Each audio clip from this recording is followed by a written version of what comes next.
உங்களுடைய special quality என்ன? ஒரு சிங்கம் டெய்லியும் பூஜை பண்ணுதா? ஒரு புலி டெய்லியும் பூஜை பண்ணுதா? கடவுளை நம்புதா?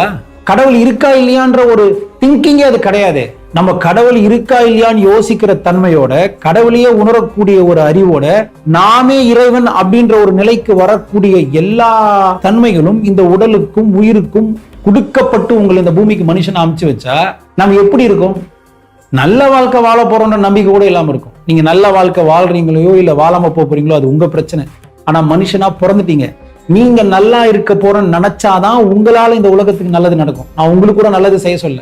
அப்ப ஃபர்ஸ்ட் புரிஞ்சுக்கோங்க, நான் யாரு, படிச்சவன் படிக்காதவன் சக மனிதர்களோட கம்பேர் பண்ணாதீங்க. இந்த உலகத்துல எந்த படைப்பாவது எந்த உயிரினமாவது தன்னை மாத்திக்க முடியுமா?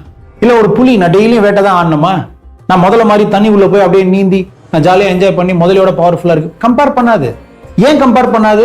அதுக்கு மாத்திக்க கூடிய தன்மை கிடையாது. அதனால கம்பேர் பண்ணக்கூடிய மனம் கிடையாது. நீ யாரையோ கம்பேர் பண்றனா தப்பு இல்ல, ஆனா கம்பேரிசன்ல நின்னுடாது. அது ரொம்ப தப்பு. இன்னொருத்தோட உங்களை கம்பேர் பண்றது முதல் தப்பு. ஆனா அந்த கம்பேரிசன் வந்தோன்னு நீ என்ன புரிஞ்சுக்கணும்? என்னோட அவன் நல்லா இருக்கான்னு நினைச்சேன், தப்பு இல்ல. அவனோட நான் தாழ்மையா இருக்கேன்னு நினைச்சேன், இது தப்பு.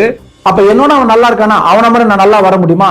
வர முடியும். ஏன்னா உன்னுடைய கோர்ஸ் ஆஃப் லைஃப், உன் வாழும் விதம் கிடையாது, உன் வாழ்க்கையின் அனுபவத்தை மாற்றக்கூடிய ஒரு மிகப்பெரிய சக்தி உன்னோட ஏற்கனவே இயற்கையா கொடுக்கப்பட்டிருக்கு.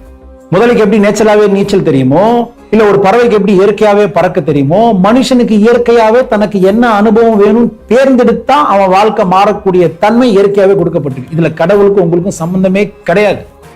இதை நீங்க செய்ய ஆரம்பிச்சுட்டு அதுல சந்தேகம் வரும்போது அந்த சந்தேகம் உங்க மனசை குழப்பத்துக்கு ஆளாக்கும். அந்த குழப்பம் இல்லாம தெளிவான நிலையில இருக்கதான் அந்த இறை நம்பிக்கை.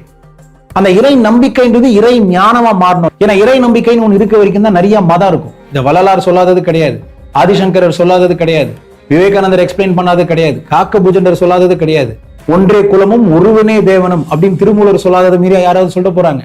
கிடையாது. இருந்தாலும் நம்ம மனசு ஒத்துக்காது, ஒரு யதார்த்த நிலைக்கு வராது. இதையே நான் இதோட சொல்றேன், இது புரியாத வரைக்கும் நீங்க யாருன்னு உணரவே மாட்டீங்க. சொல்லுதல் யாருக்கும் எளிய, அறியவாம் சொல்லிய வண்ணம் செயல்.